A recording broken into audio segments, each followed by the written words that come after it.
does take us to our talk of the tape. All that is riding on tonight's results for what is, by the way, once again, the biggest market cap stock on earth. Nvidia's slide, Apple's gain, Microsoft's pain, making that happen once again.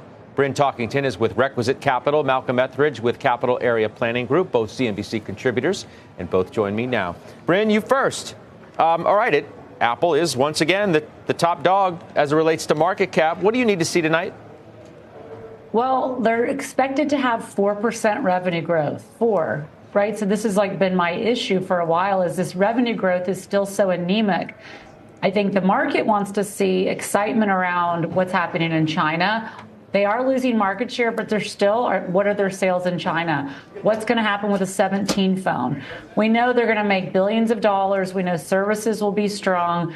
But to me, it's what do we need to get excitement around the stock? And ultimately, I still think it needs to be more than 4% revenue growth. I think Apple will be a market performer or slight under market performer this year, because I just still feel there's too much cloudiness about we need to have a refresh cycle. It's not going to be the 16, or it doesn't seem to be. So now I hear analysts are already talking about the 17 phone. We need to have revenues with the phones that we have today to start actually thinking about getting margin expansion, which I just don't see happening this quarter.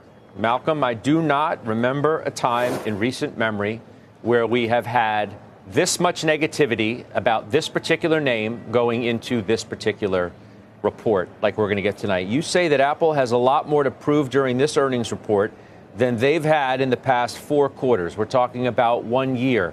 Why is there so much pressure on this company tonight? Well, Scott, I think Monday's sell-off proved why Apple is so important and why Apple has to justify this lofty valuation and share price that it has. If you look at the mechanics of what happened in the market, Nvidia traded down, and instead of putting those dollars to work in treasuries or something else significantly safer, those dollars flowed to Apple. And so Apple has 2 problems. 1, they're still the safe haven trade and they still have to justify this higher share price. 2, they've had 4 quarters of declining revenue and shareholders are growing tired of having to wait to find out whether Apple Intelligence is actually going to be something meaningful, or if it's just really splashy graphics and PowerPoint presentations that got everybody's attention away from ChatGPT and whoever else was dominating the news cycle. Mm-hmm. I don't hear anybody excited, for the most part, about buying this stock ahead of the print. Malcolm, is that how you feel as well? I wouldn't be buying this stock right here. I think that the share price is significantly elevated above where it probably will be following this earnings report. However, I wouldn't be selling either, because I definitely think that Apple has something up its sleeve. I've been making the case for a little while now that this will be the year for fintech. And I think that Apple might be one of the companies to participate in a meaningful way. So to Bryn's point about them needing to diversify the mix and increase services revenue away from just relying on handset refreshes, I think that financial services is one way that they can do it. And I think that Apple is poised to make that happen for a ton of reasons that are happening under the surface right now. Aren't you confident, Bryn, though, that Apple is going to get this refresh cycle? It's just going to be rolling. It's not going to be what it always has been. They drop a phone. We go to the September quarter, the numbers are gangbusters, and it's just going to be different this time. What's wrong with that idea? Well, there's nothing wrong with that idea, and I think that's what we have right now.